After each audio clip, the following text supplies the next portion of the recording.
하나님의 말씀 히브리서 11장 17절입니다. 신약성경 365쪽 히브리서 11장 17절로 19절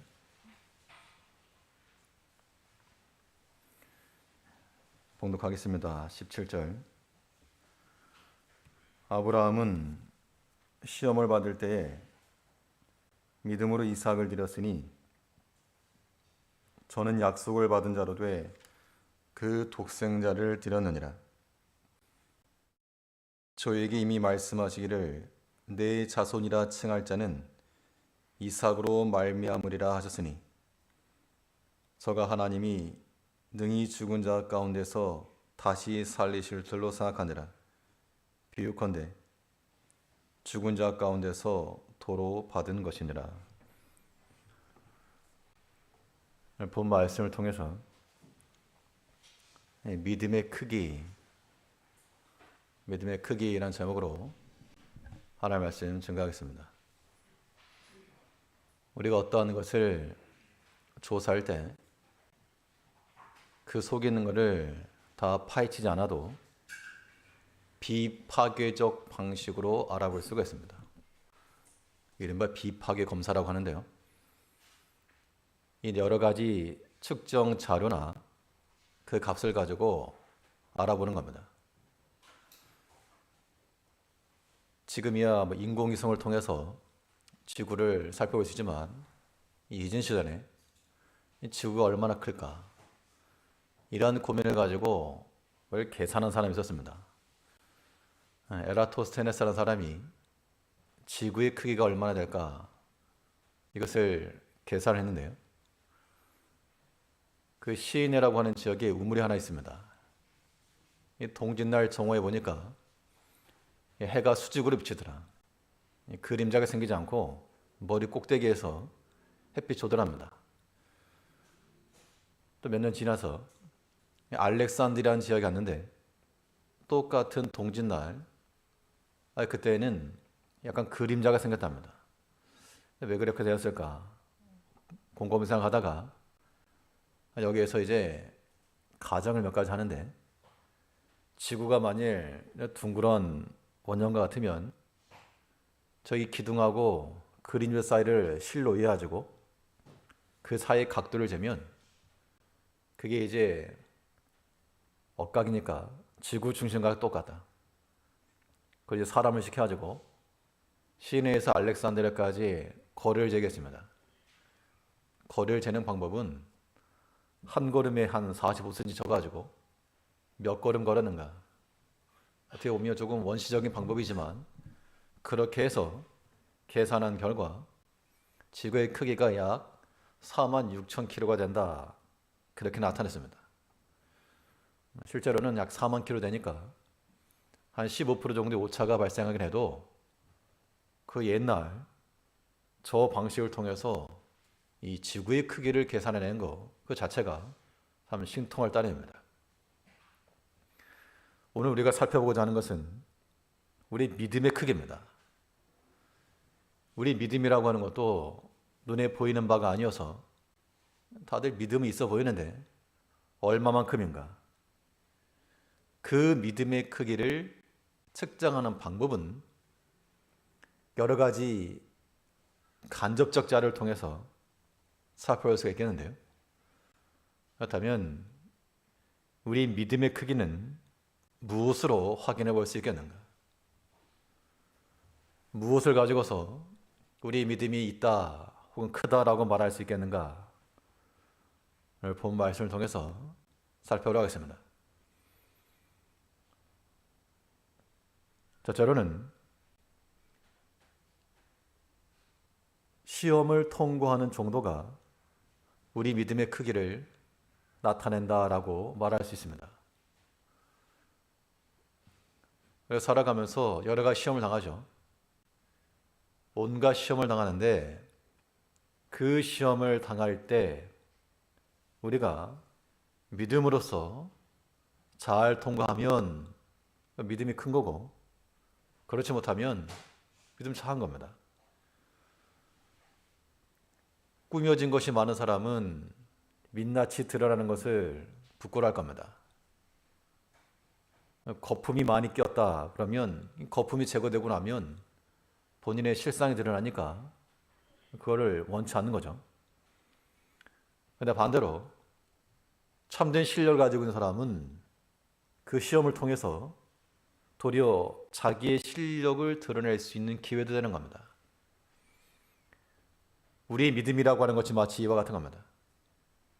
이제 수능이 얼마 안 남았는데 우리 수험생들만 수능 보는 게 아니고 우리는 말 그대로 매일같이 시험을 봅니다.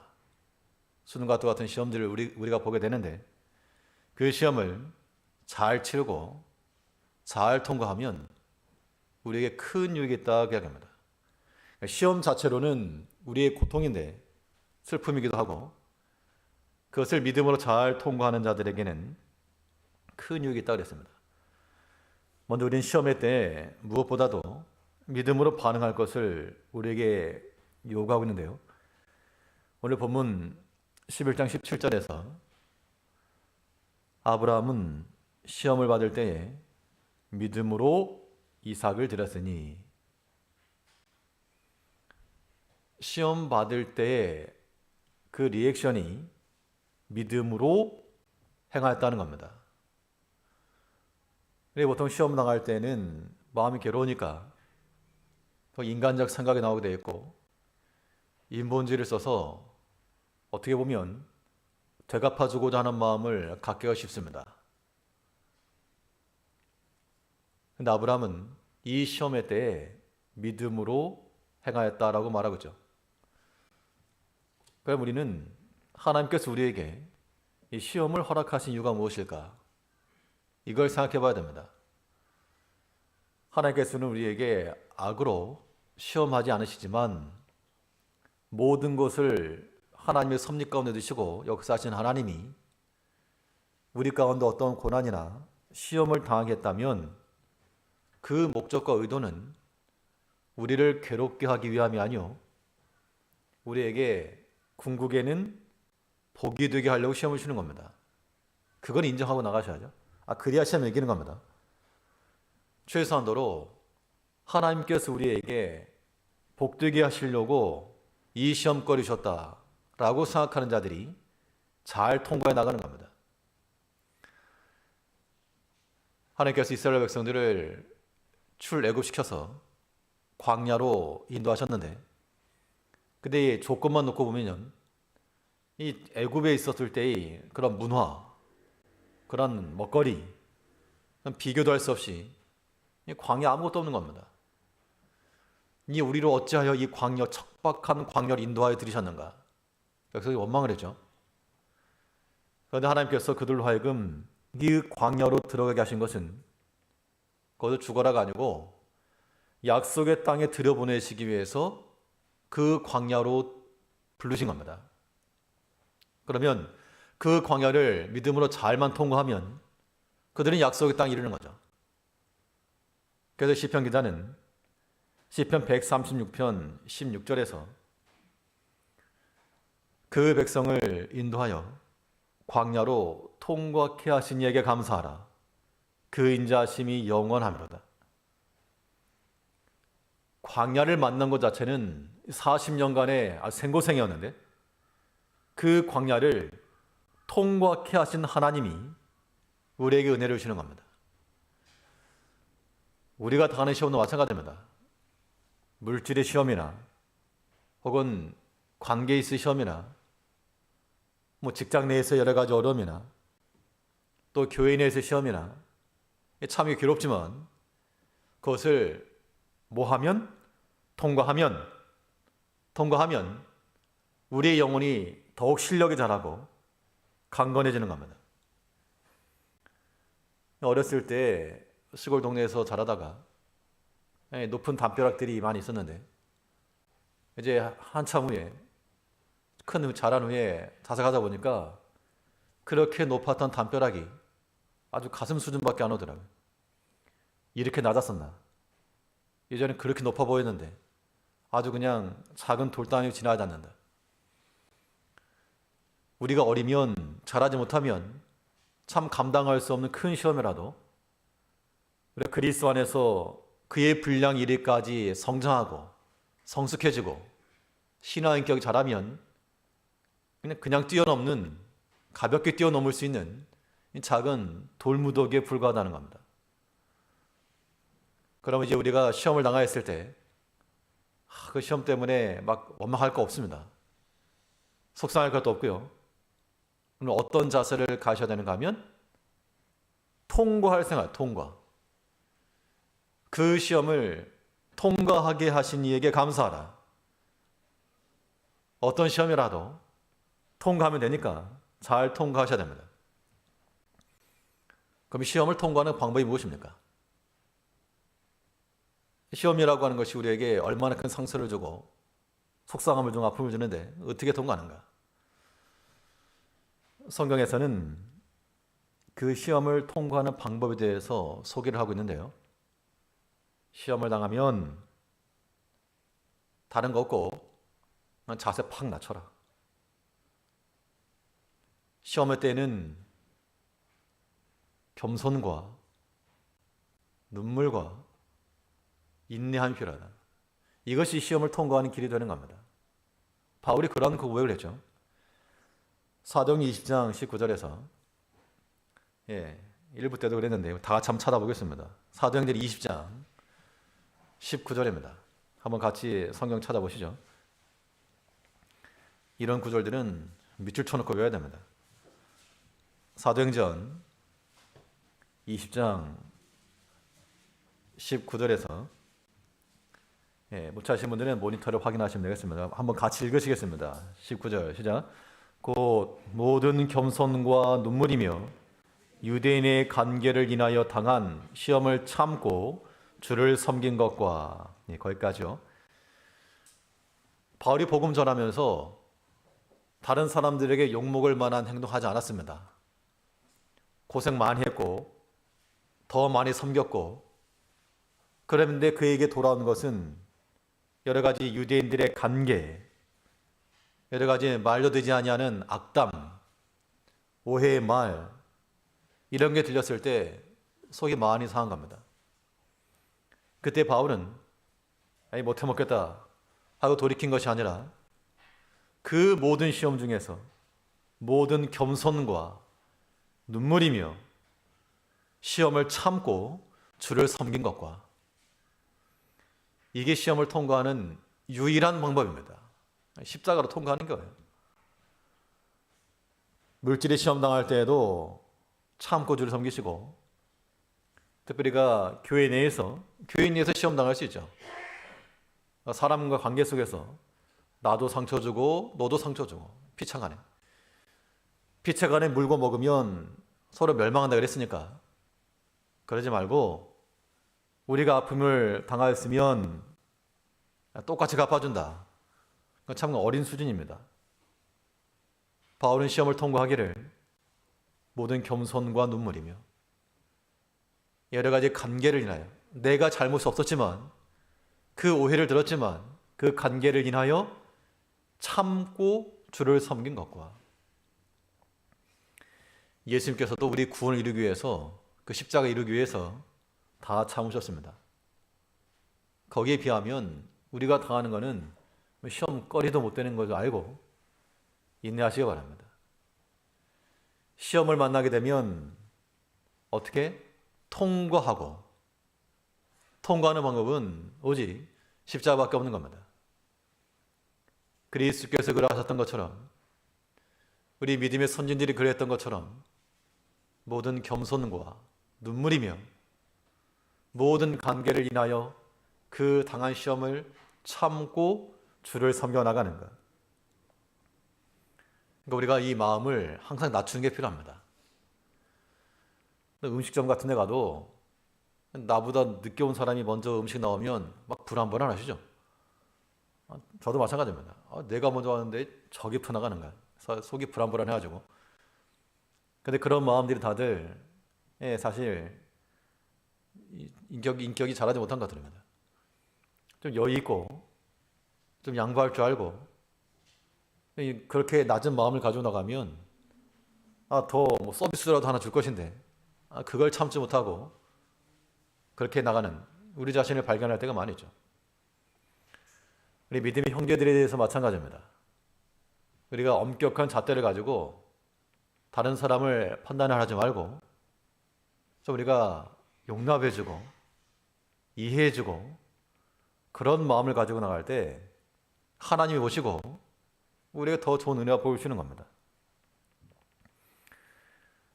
그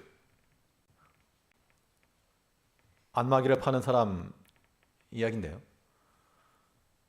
매장에서 한쪽 매장에서 의자 안마기를 파는 사람이 지나가는 사람들은 한번 시연해 보려고 앉아 있고 그 사람 많이 팔아야 수익이 나는 거죠. 근데 앉아 있는 사람들은 어떻습니까? 보통 오랜만에 허리 좀 지지하고 오래 앉아 있습니다. 파는 사람 입장에서는 빨리 나갔으면 좋겠는데 계속 앉아 있으니까. 보통 한 번은 어떤 할머니가 와가지고 그 앉아 있다가 잠이 들어버린 겁니다. 옆에 있던 동료가 할머니 깨워가지고 내보내라고.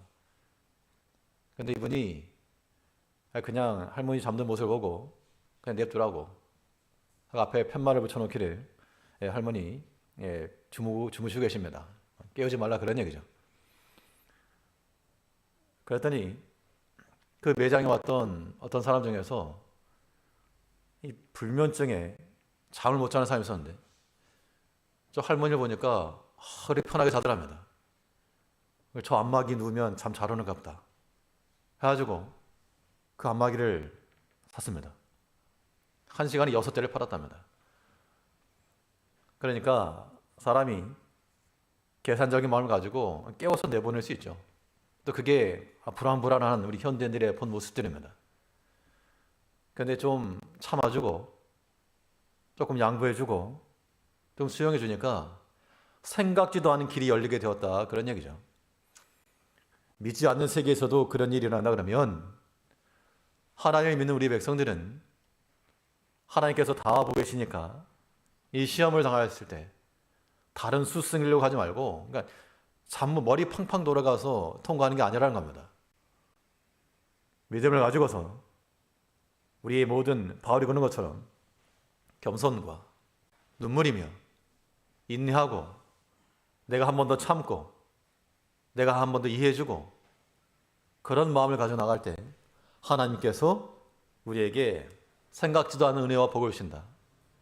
그런 마음을 가지고 우리의 모든 시험들을 믿음으로써 잘 통과해 나가야 되겠습니다. 또 시험을 통과한다는 것은 하나님께 드리는 방식으로 통과해 나가는 겁니다.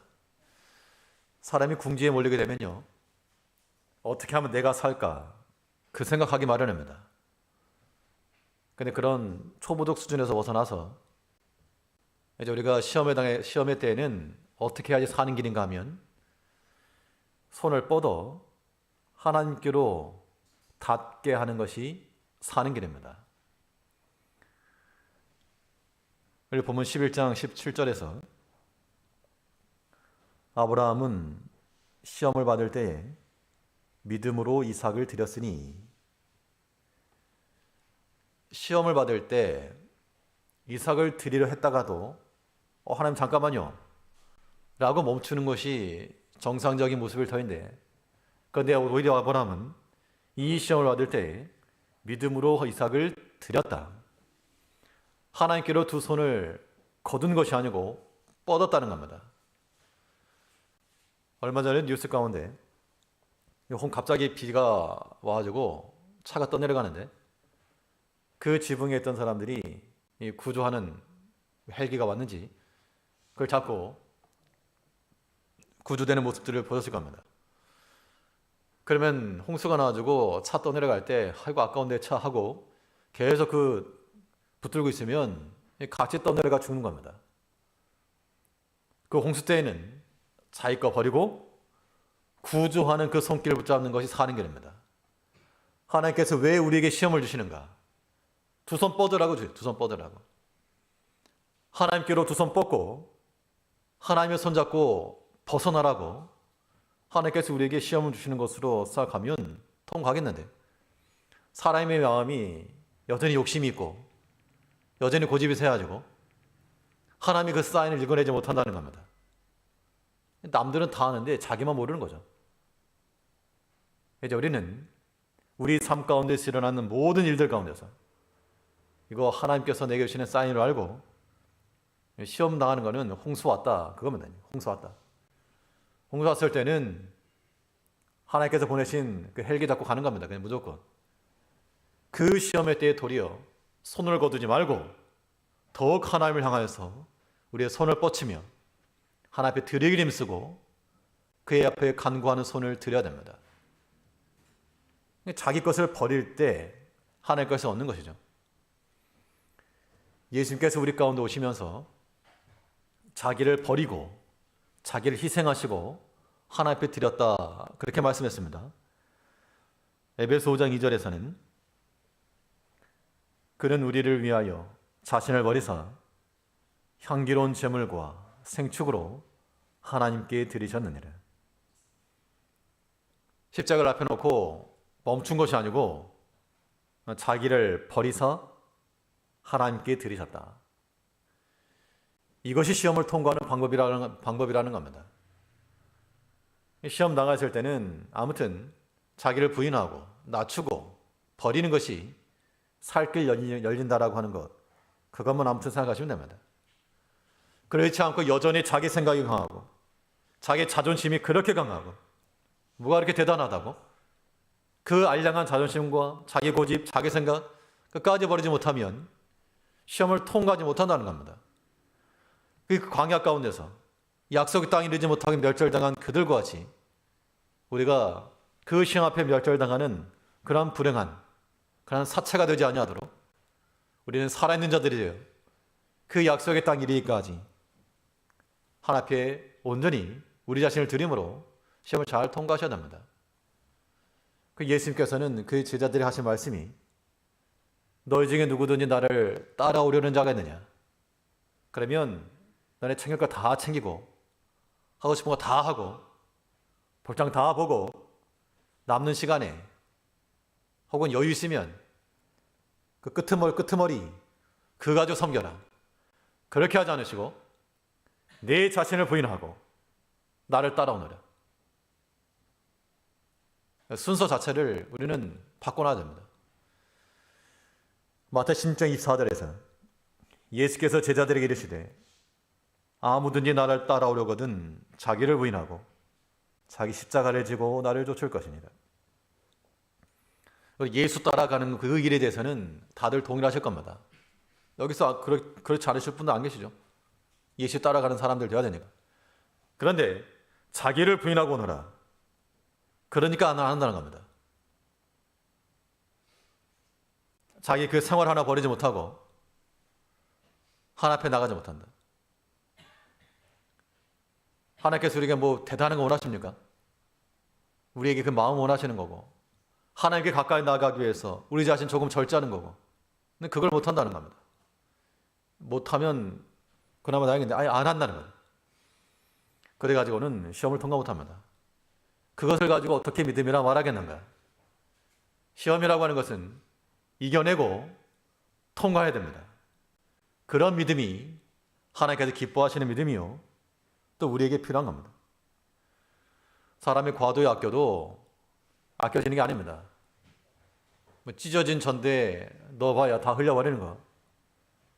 다음이 없는 하나님의 전대에 우리의 것을 넣기를 힘쓰는, 그래서 우리에게 다가오는 모든 시험들을 믿음으로 다 통과하고 하나님께로 나아갈 수 있는 우리 모든 자유교회 성도님들 되시기 바라겠습니다.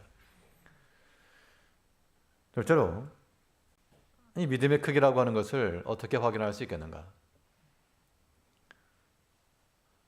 말씀을 신뢰하는 정도로서 이 믿음의 크기를 우리가 확인할 수가 있습니다. 하나님의 말씀은 우리 삶에 있어서 다음 스텝이에요. 다음 스텝. 다음 스텝이란 얘기는 갈까 말까 이게 아니고 이건가 저건가 이게 아니라 이미 확정되고 이미 결정된 바가 되어야 한다는 겁니다. 그러면 우리 나아갈 바는 하나님 말씀에 의해서 그 말씀이 이미 내 마음 가운데 확정되었고 이미 결론이 난 상태에서 그 말씀을 따라가는 것이 하나님의 말씀을 신뢰하는 자들의 모습이 되는 겁니다. 오늘 본문에서 아브라함은 히브리 11장 18절을 보니까요. 저에게 이미 말씀하시기를 내 자손이라 칭할 자는 이삭으로 말미암으리라 하셨으니 하나님께서 이미 말씀하신 그 말씀을 기억을 하고 내 몸을 쓴다 할 자 그가 내 자손이 될 것이나 믿었다는 겁니다. 그래서 참 아이러니하게도 상충된 것처럼 하나님께서는 그 아들을 또 번제로 바쳐라 그랬다는 겁니다. 그럼 어느 것을 믿을 것인가? 둘 다 믿는 거예요. 오늘 우리 믿는 현대인들은 현대인이라 그러니까 뭐 나는 아닌 것 같은데 우리들은 하나님의 말씀에 대해서 그대로 받지 못하고 취사 선택하는 경향이 있습니다. 내가 듣고 싶은 거 듣고 듣기 싫은 거는 조금 못 듣는 척하고 귀 막는 거죠. 왜 그런 원숭이 인형 있지 않습니까? 귀 막고 입 막고 눈 가리는 거. 내가 보고 싶은 건 보고 부담스러운 말씀은 안 보고 내 귀에 듣기 좋은 말은 듣고 부담스러운 말은 귀 막아버리고 그런 것으로는 우리의 믿음을 크다 말할 수 없습니다. 아브라함은 하나님께서 그의 아들을 번제로 드리라 말씀하실 때 상실이라고 하는 것이 눈앞에 있었지만 이미 말씀하셨던 내 자손이 될 것, 내 몸에서 날 자손이 하늘의 별과 같이 바다의 모래같이 많을 것이라고 하는 그 말씀 또 가라사대를 믿고 나갔다 그 이야기입니다. 하나님 인생이 아니시니 시건치 않으시고 하나님께서 우리에게 거짓을 말하지 않으시고 그 말씀하신 바를 감추지 않으시고 그대로 두신다 그랬습니다. 어차피 하나님께서는 그 말씀하신 대로 이루신다 그랬습니다. 민수기 23장 19절에서 하나님 인생이 아니시니 시건치 않으시고 인자가 아니시니 후회가 없으시도다. 어찌 그 말씀하신 바를 행치 않으시며 하신 말씀을 실행치 않으시랴. 그러니까 하나님께서는 그의 말씀대로 이루시니까 그 하나님 말씀 자체가 하나의 흐름이에요. 흐름. 그 흐름을 타고 가야지 우리가 안전한 곳이 이런 겁니다. 말씀이 역행하는 자들 되지 말고 그 말씀에 따라 주의 말씀이면 내가 무엇이든 행하고 그 말씀이면 내가 어디든 가겠습니다. 그런 기본 자세를 가지고 있는 백성들이 하나님의 은혜를 입는 겁니다. 창세기 보면 아브라함이 하나님을 믿음에 그 믿음을 그의 의로 여겼다 그랬습니다. 하나님을 믿는다는 것은 그의 약속하신 말씀을 믿는 것과 동일한 거죠. 즉 우리 하나님의 약속의 말씀을 믿고 나가면 그것은 곧 아브라함의 믿음과 동일한 믿음이요 성경의 약속대로 아브라함과 같은 복을 받을 조건이 되는 겁니다. 근데 성경은 뭘 말했습니까? 아브라함이 하나님을 믿음에 이를 그의 의로 여기시고 우리의 의로움이라고 하는 것이 나의 선한 행실이 있지 않고 하나님의 약속의 말씀을 신실하게 신뢰하는 것이 있다는 겁니다. 그 말씀 그대로 믿는 것에 우리 의로움이 있는 겁니다. 의롭게 살고 싶다면 의인으로 살고 싶다면 뭘 잘해서가 아니라 하나님의 말씀 그냥 그대로 믿는 겁니다. 그대로. 그러면 그 말씀 통해서 하나님께서 역사하시는 거죠. 그러니까 하나님의 말씀을 우리가 그대로 믿는지 안 믿는지를 어떻게 알 수가 있는가? 하나님의 말씀을 온전히 확신하고 신뢰하는 자들은 그 말씀 앞에서 무엇을 안 한다? 머뭇거리기를 안 한다는 거예요. 머뭇거리를 안 한다. 확실하니까. 하나님 말씀이 내게 분명하니까 그 말씀 앞에서 머뭇거리거나 망설이거나 뒤로 돌이키지 않고 주의 약속하신 말씀 그대로 지금 내게 주신 말씀을 따라 순종해 나가는 겁니다. 아브라함이 그렇게 살았다는 거죠. 오늘 보면 히브리 11장 19절에서 저가 하나님이 능히 죽은 자 가운데서 다시 살리실 줄로 생각하니라. 비유컨대 죽은 자 가운데서 도로받은 것이니라. 다시 살리실 줄로 생각을 했다. 하나님의 그 약속의 말씀을 믿고 다시 살리실 줄로 생각했기 때문에 그는 머뭇거리지 않았고 뒤로 물러서지 않았고 다른 수를 쓰지 않았다는 겁니다. 이러한 기본 자세가 우리 가운데 필요한 겁니다. 근데 우리가 성경에 보는 이와 같이 예수님께 나왔던 한 부자 청년이 자기 자랑했습니다. 우리 모양으로 11조를 드리고 율법을 잘 지키고 그 의로움을 나타냈을 때 예수님께서는 네 재물을 팔아 가난한 자들에게 주고 너는 나를 따라오라 했을 때 근심하며 돌아갔다. 그러나 반대로 세리였던 삭개오는 주님을 만난 후에 내가 네게 만일 토색한 일이 있으면 내가 4배나 갚겠습니다. 하나님의 약속의 말씀이고 머뭇거림 없이 회개함 가운데 나가고 또 빛 가운데로 바른 길 가운데로 나갔다는 겁니다. 이제 하나님의 말씀은 우리의 삶에 있어서 이거 액세서리가 절대 아닙니다. 뗐다 붙였다 할 수 있는 그런 액세서리가 아니고 우리의 나아갈 다음 걸음. 사람이 오른발을 들고 왼발을 땅에 짚고 있으면 그 오른발을 내딛어야 다음 발 가는 겁니다. 근데 길이 없으면 한 발로 계속 서 있는 거죠. 위태위태하게 휘청휘청거리면서. 하나님의 약속의 말씀이 우리의 길이 되고 내 다음 선택지가 되어서 하나님을 의지하고 그 말씀을 찬송하며 그 말씀을 찬송하고 그 말씀을 의지하여 하나님을 찬송하고 나가는 이러한 고백들이 우리에게 있어야 한다는 겁니다. 시편 56편 10절에서는 내가 하나님을 의지하여 그 말씀을 찬송하며 여호와를 의지하여 그 말씀을 찬송하리이다. 하나님을 의지한다는 것은 그 말씀에 대한 확신과 신뢰요. 그 말씀 믿고 찬송하며 나간다는 겁니다. 이제 우리의 모든 삶 가운데서 내게 들려주신 그 말씀, 성령께서 우리 마음속에 감동하신 그 말씀, 내 길인 줄 알고 다음 걸음인 줄 알고 헛된 데 발딛지 말고 하나님께 깨닫게 하시는 대로 때로 우리에게 책망하시는 대로 그 자리를 지켜나감으로 하나님의 약속의 말씀을 신뢰하고 그 믿음의 크기를 가지고 하나님 앞에 나아갈 수 있는 우리가 되어야 됩니다. 셋째로 이 믿음의 크기를 어떻게 확인해 볼 수 있겠는가? 셋째는 하나님의 능력을 의지하는 정도를 가지고 확인해 볼 수가 있는 겁니다. 하나님의 능력을 경험하는 것만큼이 우리 신앙 깊이입니다. 그러니까 이것은 내가 교회를 오래 다녔다 다 필요 없고 내가 얼마만큼 하나님을 경험하였는가, 나를 구원하시고 나를 살리시는 그 하나님을 경험한 그 깊이만큼이 우리 신앙의 깊이가 되는 겁니다. 그래서 우리는 하나님 능력 안에서 순종해 나가는 거죠. 그 능력이 적으면 순종하는 것도 적고 그 능력이 내게 크면 온전히 순종하는 것이 가능한 겁니다. 아브라함이 그렇게 살았다 그 얘기를 하고 있습니다. 히브리 11장 19절에서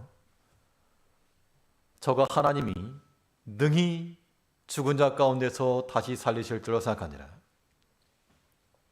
하나님이 능히, 하나님은 능이라는 얘기예요. 하나님은 능. 그 하나님은 능이라고 하는 그 이름표 하나 붙들고 마치 옛날 아명하사 마표같이 그거 내밀면 말들 그려진 숫자만큼 다 내주게 되었습니다. 하나님 능, 이거 하나 붙들고 나아가게 되면 이 세상이라도 하나님의 그 뜻 가운데서 그 능력 앞에 다 무릎 꿇지 않을 수 없다는 겁니다. 우리가 얼마만큼 하나님의 능력을 아는가, 그 능력을 아는 것만큼 하나님께 우리에게 은혜를 주시는 겁니다. 근데 이 능력이라고 하는 것이 어떠한 자들에게 주어지는가? 이 성도들께서 하나님이라면 어떤 자들에게 은혜를 주시겠습니까?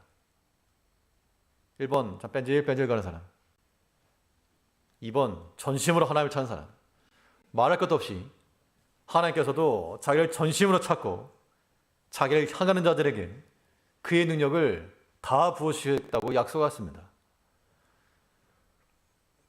역대하 16장 9절을 보시면 여호와의 눈은 온 땅을 두루 감찰하사 전심으로 자기에게 향하는 자를 위하여 능력을 베푸시나니. 하나님의 능력이 어떠한 자들에게 임하는가?